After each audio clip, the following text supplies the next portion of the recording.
Hey everyone, Theo here. Today I'm reviewing the ASUS ZenScreen OLED MQ16AH, which is another portable display from ASUS. First of all, disclaimer, this is a review unit on loan from ASUS Singapore.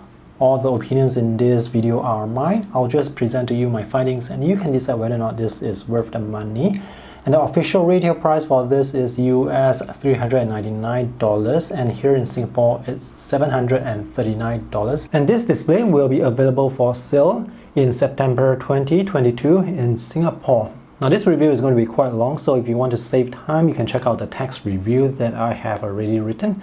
The link is in the video description below. Just to give you the bottom line up front, this is a beautiful display. It's compact, it's quite thin, very portable, and it supports USB-C and HDMI video input.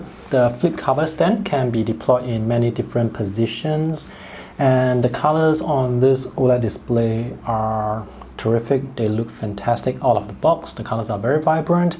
The brightness is up to 360 nits. The downsides or limitations would be the resolution, which is just 1080p, and on a 15.6-inch display there is noticeable pixelation. Another issue is with the sharpness. With some of the display modes available from the OSD menu, the sharpness is not that sharp. Whether the sharpness can be adjusted will depend on the display mode you are using. And lastly, this is pricey. Prices of OLED displays are coming down, however this is still quite pricey when compared to other brands. Alright, let's take a look at the items that are included in the box. That's the USB adapter for power. You will need to use this if you are using HDMI for video. If you are using USB-C for video and your computer can provide enough power through the USB-C to power the display, you don't need to use this. ASUS has also provided plugs for other countries as well, which I did not unwrap. All three cables included are braided. Quality seems to be quite good. This is a 1.5 meter long USB-C to USB-A cable. This is for the power adapter.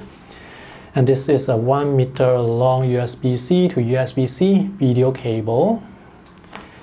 And this one is a 1 meter long mini HDMI to full-size HDMI cable.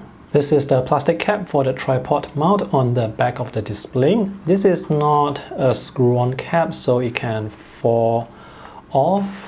This is the warranty info and quick start guide, and these are instructions on how you can deploy the flip cover stand in different positions. And this is the color calibration testing report. The measurements are here. Color accuracy or the average delta E is 0.47. Anything less than 1 is great. The sRGB color space is 96.1% and the gamma is 2.22. And the DCI P3, according to ASUS, is up to 100%. This is grayscale tracking. This is the gamma value. sRGB delta E. And this is the color gamut graph. And lastly, there is the box that ASUS has designed in such a way that you can use this as a monitor hood. There are magnets at the top for snapping the top down. This is quite cool because it's a functional design. You can use this for your laptop as well. The material is cardboard, so the material may deteriorate over time. This is the flip cover case, which ASUS calls the smart case. The material seems to be some sort of PU leather, so this is not going to attract dust, and there are magnets in many parts of the case to snap to the display. So this is the front and this is the back. This is the tripod mount. The case does not add too much to the thickness, so the thinnest part of the display is 5mm. This part here at the bottom, it's thicker. Let's see how you can deploy the stand. So just flip this to the back. So this is one way you can deploy the stand. You can fold this to the back as well. There are some magnets at the bottom here to prevent the display from sliding forward. Or you can do this to push the display slightly higher. If you want the display to be lower, you can do this. Use the magnets here to snap to the back. Okay, there. You can also fold the stand like this. So it's either the lower angle or the higher angle. You can also deploy the stand vertically because there is this part here where you can fold in. Let's look at the design. So this is a good looking display. The size is 15.6 inches. Resolution is 1920 by 1080. So the resolution is 1080p. The bezels are quite thin. The frame seems to be plastic. The exterior here is metal, and this bottom part here is thicker. And this is a proximity sensor which will power off the display after a few minutes of inactivity. You can turn this off if you want to. It works quite well. On the left side there is the power button. That's the power light indicator, and these three buttons are for the OSD menu, and each button actually corresponds to an option on the right side here, so you can navigate through the OSD very easily. These are the different display modes: standard sRGB, scenery, theater, game, night view, reading, and dark room. And depending on which display mode you use, some of the options that you see later may not be available. So right now I'm using game mode. Let's go down. This is blue light filter. This is color adjustments. You can change or adjust the brightness, contrast, saturation, color temperature, skin tone. For color temperature, you can only choose warm, cool, or adjust the RGB. And here for image adjustments, you can adjust sharpness, aspect control, vivid pixel, ASCR, HDR. So game mode has these three options grayed out, and if you choose other display modes, some other options may be grayed out. The video input will be automatically selected for you depending on the connection you use. If you use more than one connection, you have to choose the input manually. And this is the system setup. And here you can choose to turn off the proximity sensor, which is located here. And if you want to turn off the power indicator, you can do so as well. Let me just turn that off because the light on the side is actually quite bright. At the time of making this video, auto rotation doesn't actually work for me. Auto rotation means, in theory, you should be able to rotate your display this way and the display will just rotate automatically. This, in theory, should work with Windows, and you probably need to install the driver. I've already installed the driver with Windows and also the ASUS display widget, but I wasn't able to get this to rotate vertically.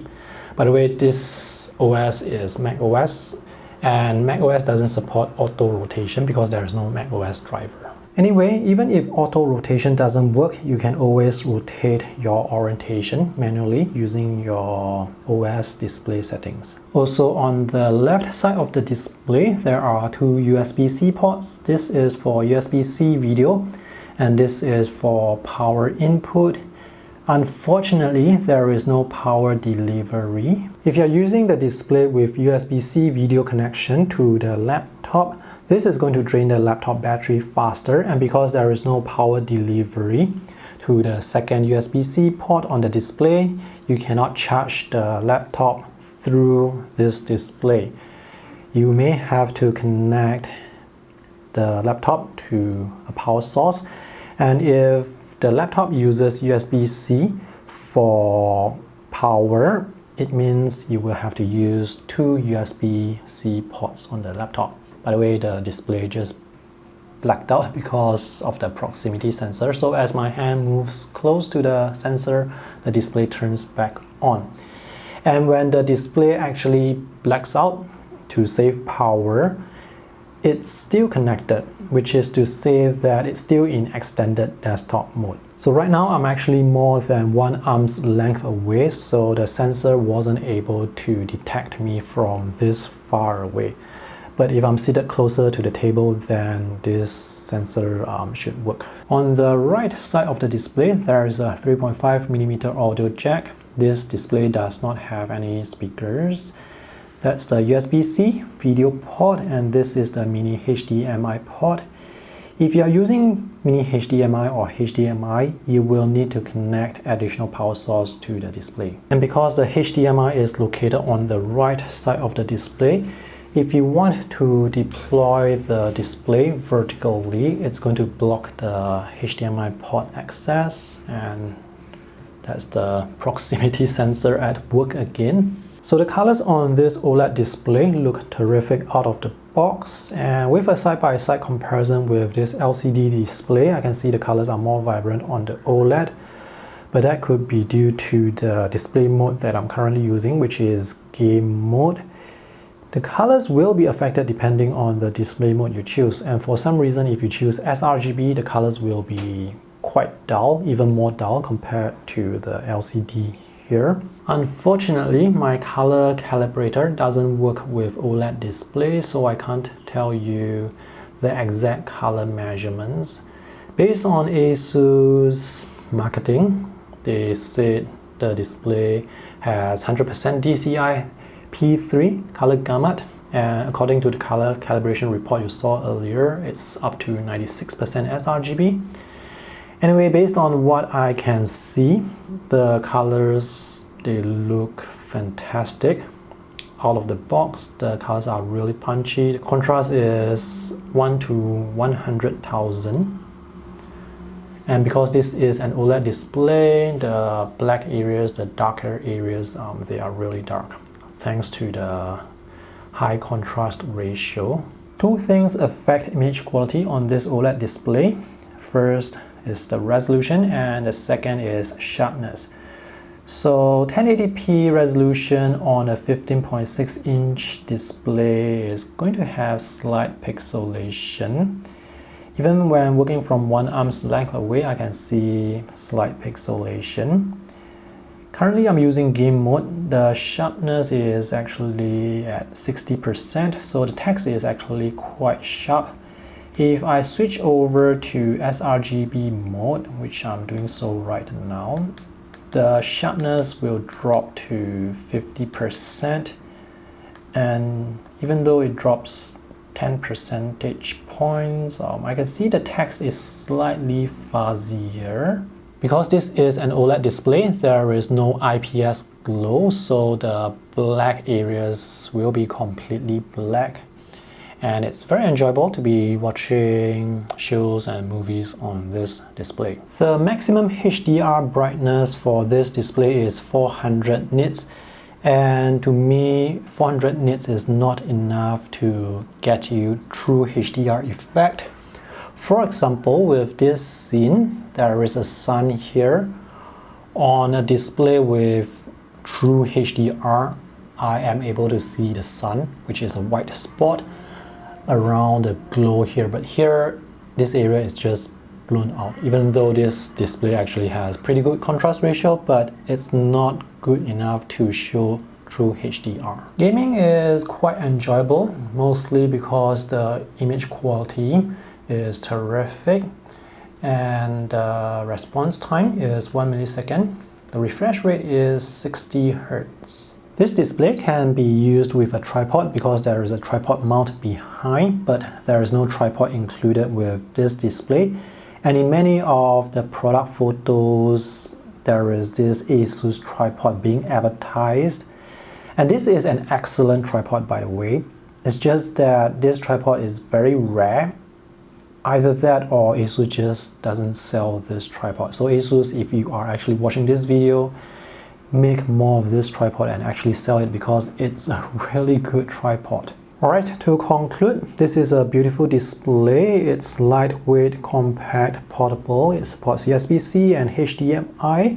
The smart case is quite useful. The image quality of the OLED is terrific. The colors look very vibrant. The brightness is good. There is also the proximity sensor, which is kind of useful. The downsides, resolution is just 1080p, so there will be slight pixelation even when working from one arm's length away. It supports tripod mounting, but no tripod is included. Auto rotation doesn't work, at least at the time of making this review. And if you want to use this display in vertical orientation with the stand, the HDMI port is on this side, so you won't have access to HDMI. And lastly, it's kind of pricey, so you can decide whether or not this is worth the money. For visual quality, I would rate this 4.5 out of 5 stars, with the main downside being the 1080p resolution.